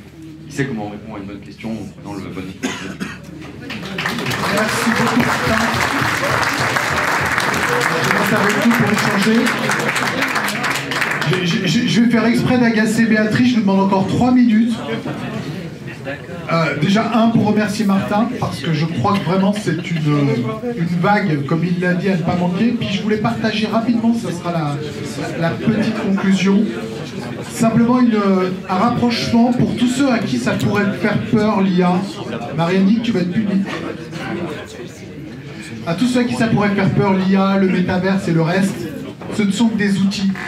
Je voulais juste rapprocher une entreprise Amazon. Ça parle à tout le monde. Amazon, c'est une entreprise de logistique. Et la logistique, je trouve qu'il y a une analogie intéressante avec notre métier, notre profession immobilière. C'est une théorie que je partage avec grand plaisir. Vous allez m'entendre la dire quelques fois. Amazon, leur souci de logistique, c'est la théorie du dernier kilomètre. C'est ça qui est compliqué. Pour amener un conteneur de la Chine jusqu'au port du Havre, c'est pas un grand débat. Pour aller du port du Havre jusqu'à l'entrepôt d'Aix-en-Provence, c'est pas un grand débat. Par contre, pour aller livrer dans le cœur d'Aix, la personne qui est pas... Parce que vous n'êtes pas chez vous, vous êtes à Paris en train d'être avec nous, etc. J'ai sonné, la sonnette marche pas, le chien m'a mordu. Bref, je vous la passe, mais c'est ça qui est compliqué. Et vous savez quoi? Nous sommes le dernier kilomètre, donc nous n'avons pas à avoir peur. L'agent immobilier, le conseiller immobilier, c'est le dernier kilomètre, c'est l'humain, c'est le contact, c'est le feeling, c'est la découverte.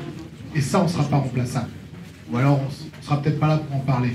Mais en tout cas, on n'est pas remplaçable à très court terme. Par contre, on a des outils, et c'est ce qu'on veut. Et je crois que dès le mois de décembre, on avait déjà une réunion au sein de XP France pour parler aux conseillers de la rédaction d'annonces avec ChatGPT.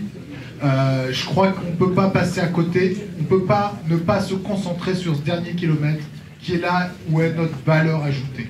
Et là où on n'est pas remplaçable. Par contre, tout le reste, si on peut faire des gains en productivité pour pouvoir se concentrer sur le développement et la production du dernier kilomètre, je crois qu'on avancera beaucoup plus vite et qu'on fera des meilleurs chiffres d'affaires. Merci à tous, il est temps de boire un verre.